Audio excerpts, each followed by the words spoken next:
कहा जाता है कि काले भेड़ी है। तो ज्यादा लोग पढ़ेंगे तो इन वकीलों की जो इनकम है उसमें बंद हो जाएगी। ये तो आपने बड़ा मुश्किल सवाल किया है। सैलरी औरत से एज नहीं पूछनी चाहिए और मर्द से उसकी सैलरी नहीं पूछनी चाहिए। Guys welcome back to my new vlog. तो फ्रेंड्स आज हम जा रहे हैं हमारे बहुत ही प्यारे दोस्त एडवोकेट समीउद्दीन हालेपड़ो साहब के पास।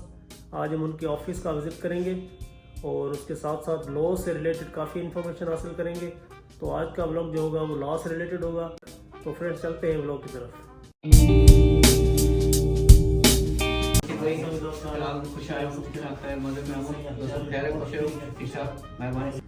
जी फ्रेंड्स, तो अभी हम पहुंच गए हैं मिस्टर समीउद्दीन हालेपड़ो की ऑफिस में।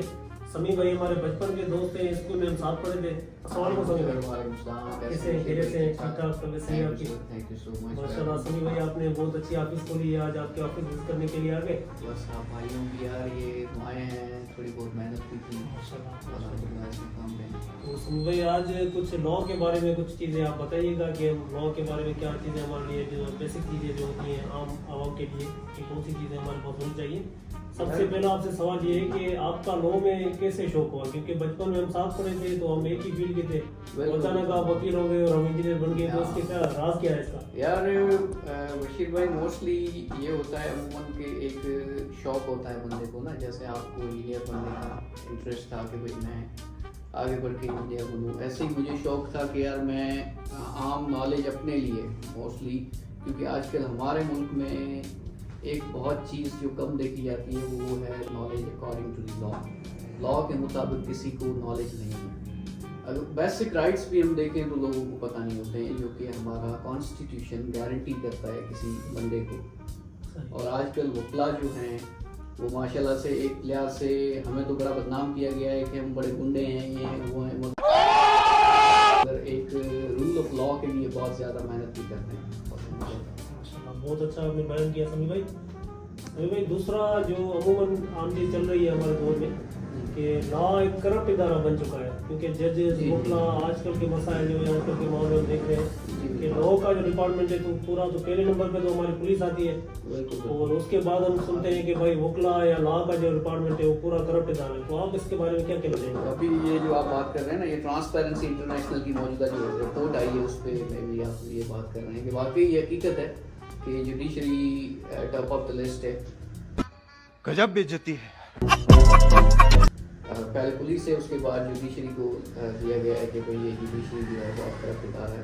ये किस हद तक सच भी है, अगर चूँकि ऑनेस्ट मैं आपसे बात करूँ कि आप तो मेरे दोस्त भी हैं, तो ये किस हद तक सच भी है, क्योंकि इदारों में हमारे वकला जो हैं आजकल मोस्टली इन सिंध जहाँ पर मैं प्रैक्टिस करता हूँ सेशंस कोर्ट हैदराबाद में, वहाँ पे तारीखें बहुत दी जाती हैं। अब हम वकील अपने क्लाइंट को अगर थोड़ा एक इक्विटी रखें और उसके लिए भलाई सोचें और जजों से इस बातों पे आर्गुमेंट्स करें कि भाई हम तारीखें नहीं लेंगे, हमारे केसेस चलाएं, तो उन वकीलों के नाम नियाद जो वकील हैं जो कि लॉ में इतना इंटरेस्ट उनका नहीं है और सिर्फ पैसे बनाने के लिए आते हैं, वो तारीखें ले लेते हैं और हर डेट ऑफ हियरिंग पे 1000, 2000, 3000, 5000 तक भी क्लाइंट से ले लेते हैं। उसमें से थोड़ा बहुत हिस्सा जो होता है वो लोकल्स का होता है। लोकल से मुराद के हमारे रीडर हो गए, क्लर्क्स हो गए, कोर्ट क्लर्क तक, प्योन तक भी जो फाइल हम चैम्बर में लेके जाते हैं या चैम्बर से बाहर लेके आते हैं या तारीखें दिलाते हैं, उनमें सब हिस्सेवार होते हैं, हम समेत।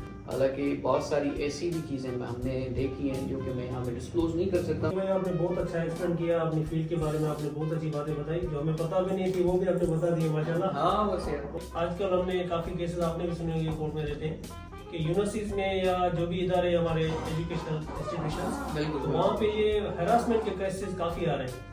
तो लड़कियों को हरास करना, टीचर्स से जो इश्यूज आ रहे हैं, कंप्लेंट्स आ रही हैं, तो इस हवाले से अगर किसी लड़की है या घर की है, खानदानी लड़की है, तो उससे अगर कोई हरासमेंट करे या कोई टीचर उससे बदतमीजी करता है तो उसको क्या करना चाहिए? सबसे पहले हर बंदे की अपनी इज्जत होती है, इज्जत नफ्स होती है, तो उस लड़की को सबसे पहले क्या करना चाहिए? यार अभी तो हरासमेंट बहुत ज़्यादा बढ़ चुकी है। वर्क प्लेसेस में आप देखें तो हमारे यहाँ वुमेंस प्रोटेक्शन के बहुत ज़्यादा एक्ट आ चुके हैं, मगर उसमें बड़ा अफसोस से कहना पड़ता है कि हमें कोई भी उनकी मतलब ऐसा नहीं हो रहा है कि भाई उनकी बालादस्ती हो रही हो या ऐसा कुछ हो रहा हो। उन पे अमल दरामद नहीं है, जो कि भाई क्लाइमेट चेंजेस पे भी हमारे बड़े लॉज आ गए हैं, जो कि आजकल का बड़ा करंट मसला चल रहा है। ऐसे ही ये हरासमेंट जो हो रही है वुमेन्स के खिलाफ, इन पे एक्ट आ चुके हैं, प्रोटेक्शन ऑफ हरासमेंट एक्ट है एक 2010 का against the women on work place. तो उनके अगर सेक्शन 2H में मैं अगर जाऊं तो वहाँ पे अगर कोई भी बंदा वर्बली या through the communication, through social media या थ्रू फोन या उस डायरेक्ट कम्युनिकेशन के थ्रू फिजिकली उनको कोई अब्यूज़ करता है या मेंटली टॉर्चर करता है कि भाई आप सेक्सुअल इंटरकोर्स हमें करने दें या कोई ऐसे नाजायज़ संबंध रखें, तो वो सेक्शन 2H के तहत उस पर जो पनिशमेंट लागू होती है वो उसको सर्विसेज से निकाल भी सकते हैं, उनको पनिशमेंट भी दे सकते हैं। और ऊपर से अभी मौजूदा जो सेल्स प्रोटेक्शन सेल्स बनाए गए हैं हमारी तरफ से, प्रोविंशियल गवर्नमेंट्स की तरफ से, फेडरल गवर्नमेंट्स की तरफ से, जहाँ पे लड़कियां जा सकती हैं, अपनी कंप्लेंट रजिस्टर करवा सकती हैं। मगर मेन चीज़ जो है ना बशीर भाई, वो ये है कि मतलब एक तो लड़कियों को खुद हिम्मत करनी होगी कि खड़ा होना सीखें। बहुत सारी मतलब लड़कियां बेचारी ये हैं कि भाई वो घरेलू होती हैं, उनको अगर कोई तंग करता है तो वो कंप्लेन रजिस्टर करवाना नहीं चाहती, और फिर अगर वो कंप्लेन रजिस्टर करवाती हैं तो उनको कंप्लेन मतलब वापस लेने के लिए बड़ा दबाव में दिया जाता है, प्रेशर दिया जाता है। तो ये है कि मैं आपको यही मतलब कहूँगा कि यार लड़कियों को बोल्ड होना पड़ेगा, लॉ पे बेसिक ग्रिप होनी चाहिए सबकी, लॉ को पढ़ें, अपने जो प्रोटेक्शंस के एक्ट्स हैं उनको पढ़ें और उन पे फिर काम करना स्टार्ट करें, बोल्ड होकर सबके सामने अपनी चीज़ों को बयान करें, चाहे वो जज है, वकील है, पुलिस है, कोई भी है, उनके सामने अपना केस अच्छी तरीके से रखें। और समी भाई एक और चीज़, अभी रिसेंटली 3 दिन पहले मैं आया था कोर्ट में, तो मुझे कोई डॉक्यूमेंट्स वगैरह अटेस्टेशन करवानी थी। तो ये है कि वहाँ पे मैं जैसे पहुँचा तो 8-10 मुखला मेरे उनको घेर लिया उन्होंने। ये होता रहता है। तो उन्होंने कहा कि मैं खुद परेशान हो गया कि यार ना मेरा केस है ना मेरी कोई पेशी है, मैं खुद परेशान हो गया कि इतने वकील मेरी तरफ क्यों आ रहे हैं। तो मैंने ये मालूम किया कि भाई अटेस्टेशन कहाँ से होगी, तो उन्होंने कहा कि भाई हम करवा के दे देंगे। तो एक बंदे से मैंने पूछा कि भाई कितने पैसे लोगे, तो उन्होंने कहा कि हम 2000 लेंगे आपसे। ऐसे तो नहीं होता है। क्या ये लीगल फीस है यार? ये बशीर भाई बड़ा सीन है हमारे यहाँ कानून में।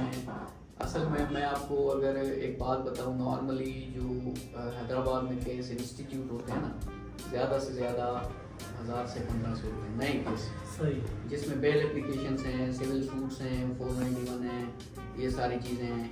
और रिसेंटली समी भाई मैं अपने दोस्त के साथ गया था बेटाई नगर पुलिस स्टेशन पे, हमारे मोहल्ले में वही पुलिस स्टेशन है।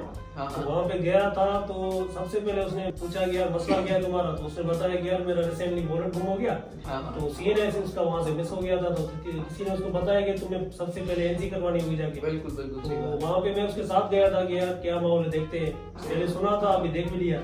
बेटाई नगर पुलिस स्टेशन में जैसे हम पहुंचे तो एक कांस्टेबल बैठा हुआ था, उसने कहा कि भाई क्या मसला है, हमने कहा कि भाई NC करवानी है। तो जो हमारे पास मसाइल होते हैं कि भाई साइड पे आ जाओ बात करते हैं, समझ रहे हो? हाँ बिल्कुल। साइड पे क्या चीज है, तो बड़ा हरामी हो बेटा। वो साइड पे गए तो वहाँ पे उसने कहा कि भाई खर्चा पानी करो, उसके बाद NC कर जाएगी। तो मैं वहाँ पे उनसे बहस कर रहा था कि यार ये कौन सी बात हो गई कि आप NC करवाने के लिए पैसे ले रहे हैं, ना कोई लीगल फीस है, ना इतनी करप्शन हो गई है कि अभी तो मांग रहे हैं बाकायदा मुंह से कि भाई बिल्कुल बिल्कुल मुंह से मांग रहे हैं। असल में मसला ये है कि इसी वजह से ट्रांसपेरेंसी इंटरनेशनल में इनको, हम तो चलो हैं दोनों ब्लैक यूनिफॉर्म में, पुलिस भी ब्लैक यूनिफॉर्म में, और हमें कहा जाता है कि काले भेड़ी है। ये चीजें हमारे लिए बड़ी मशहूर हो चुकी हैं कि भाई काले भेड़ी, वो पुलिस वाले भी हैं तो भाई हम भी हैं। अब ये है कि भाई आपकी चीज कोई गुम हो चुकी है, उस पे वो पैसे मांग रहे हैं कि भाई उसके बाद ही मैं तो हैरान हो गया, मैंने कहा नहीं कटवा दूं। इसी वजह से तो हमसे पहले नंबर पे है ना, हम दूसरे नंबर पे तब है। हाँ, इस वजह से ये हमसे पहले number law department second number. हाँ, लॉ डिपार्टमेंट इस वजह से ये पुलिस वाले पहले नंबर पे। जो नेक्स्ट क्वेश्चन है वो ये है कि आपकी जो सोर्स ऑफ इनकम, वैसे पूछनी नहीं चाहिए, हर बंदा छुपाता है। ये तो आपने बड़ा मुश्किल सवाल किया है। किसी से पूछते हैं, किसी की सैलरी पूछते हैं तो हर बंदा छुपाता है। और औरत से एज नहीं पूछनी चाहिए और बर्थ से उसकी सैलरी नहीं पूछनी चाहिए। ये बड़ी अच्छी बात कही आप। सही बात है। तो आपसे मेरा ये सवाल है कि आपकी source of income for example मेरा कोई सीएनआईसी का केस हो जाता है या कोई छोटा बड़ा केस है, या तो केसेस की कोई लिमिटेशंस होती है, कोई फीस वगैरह होती है, हर केस की अलग अलग तरीके से। फॉर एग्जांपल कल को मैं केस करवा रहा हूँ, नादरा जाके मैं उससे बोलता हूँ कि भाई मेरे सीएनआईसी में नाम गलत है और मैं सही करवाना चाहता हूँ, तो नादरा वाले जाहिर सी बात ये बोलेंगे भाई सबसे पहले आपको कोर्ट जाना होगा। तो मैं तो सबसे पहले वकील से मिलूंगा, किसी भी वकील से मिलूंगा। तो वकील कौन कितने पैसे चार्ज करेगा, ये फिक्स अमाउंट है या हर बंदे का अपने चार्जेस होते हैं, ये थोड़ा बता दीजिए। देखिए हर वकील, ये बड़ा आपने कॉम्प्लिकेटेड सवाल पूछ लिया है। पहले तो यार दोस्तों, आप इस वजह से मैं आपको इनकार भी नहीं कर सकता। सही और यार हमारे यहाँ जो है आजकल अनसर्टेनिटी बहुत है, केसेस इतने नहीं हैं और अलग अलग किस्म से, अगर हमारे हम पे डिपेंड करता है कि महीने में कितने केसेस आते हैं, उस हिसाब से हम फीस चार्ज करते हैं। अब इसमें कोई फीस नहीं होती है आपको, अगर मैं टू बी ऑनेस्ट बताऊं। अब हो सकता है जो दोस्त मुझे देख रहे होंगे, वकील दोस्त, वो तो मुझे बड़ा वो करेंगे कि यार ये हमारे पता नहीं डिस्क्लोज कर रहे हैं, हाँ ये डिस्क्लोज कर रहे हैं। अभी मजा आएगा ना भिड़ो। हमारे पास फंडामेंटल राइट्स कौन से हैं, बुनियादी हुकूक जो होते हैं आम आवाम के या कॉमन मैन के, तो आप इनके बारे में थोड़ा बताइए। यार every citizen should know there fundamental rights. अभी मसला ये है कि बहुत सारे दोस्त हैं जिनको पता नहीं है कि भाई उनके फंडामेंटल राइट्स क्या हैं।